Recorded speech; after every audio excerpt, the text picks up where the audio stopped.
Good morning, everybody. This is Wednesday, May the 6th, 2020. And once again, this is Andrew Stirling, and it's my privilege to be able to come to you today and to speak to you about a number of issues that are very important, but also in many ways very encouraging.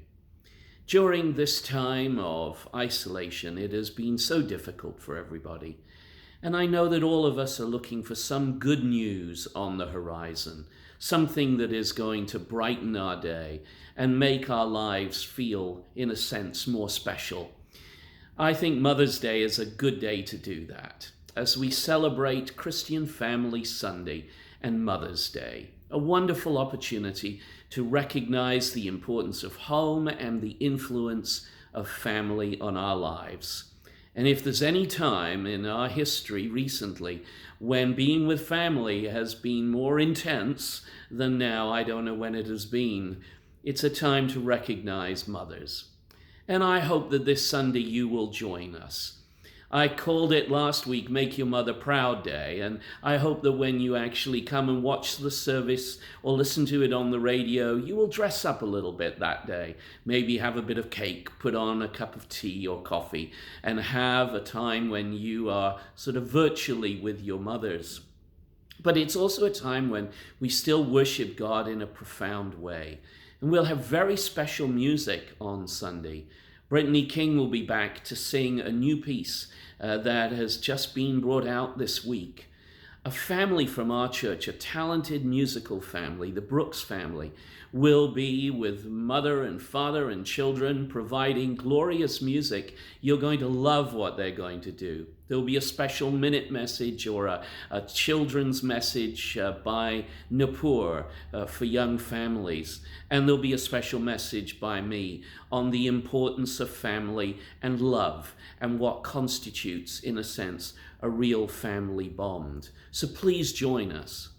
But talking about families, I got a wonderful report this week from our refugee committee at Timothy Eaton Memorial Church. And Martin Tomlinson, the wonderful chair of that committee, sent me a brief report about how our families are doing.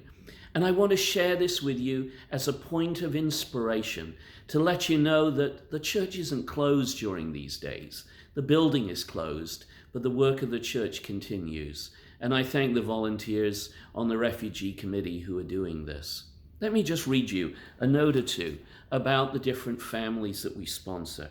For example, a widowed Syrian mother and two daughters that the committee welcomed in February 2016 continues to work full-time from home in the accounting department of one of our city's largest law firms. She's juggling work and childcare, as many of you are. The Syrian family, who arrived in July 2018, are looking forward to the arrival of a new baby in June. The parents have certainly been challenged with language instruction and coming to Canada and learning the different programs that we have. But they're doing better, and with homework and with their elder daughter receiving every day, they are continuing to grow. And the Somali family, who arrived 5 or 6 months ago, I guess a family of 5 who arrived 6 months ago, are integrating very well.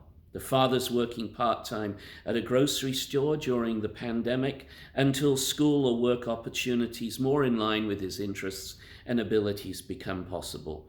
The mother's making strides with English and meeting with her tutors through Zoom. This is good news. You know, so often you think that people can fall through the cracks at a time like this. And those that are new Canadians, those that are refugees, coming from difficult and challenging places, you'd wonder what's going to happen to them when there is this shutdown. This is good news.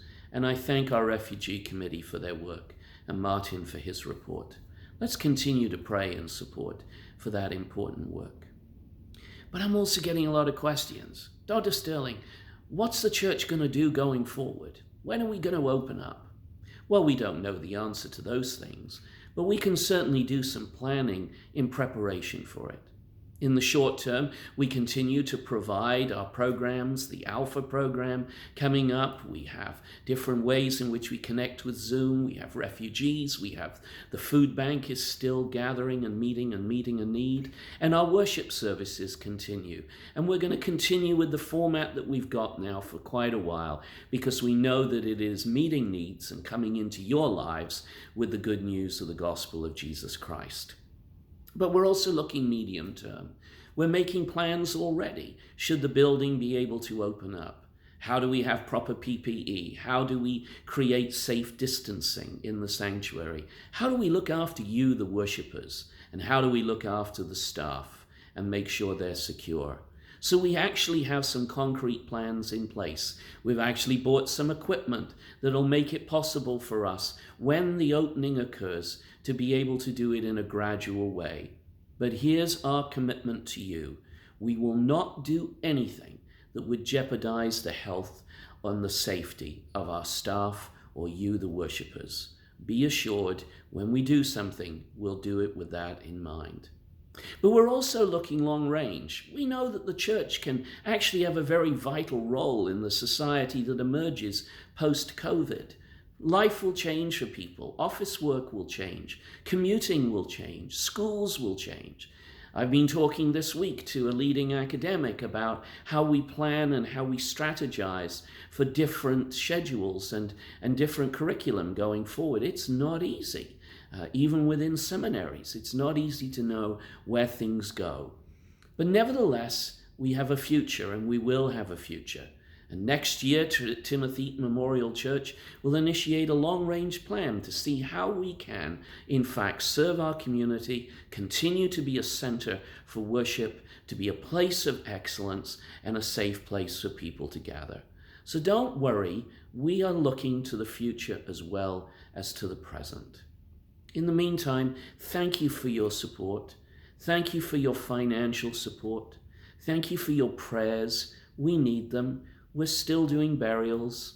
We're still taking care of those who are grieving and mourning.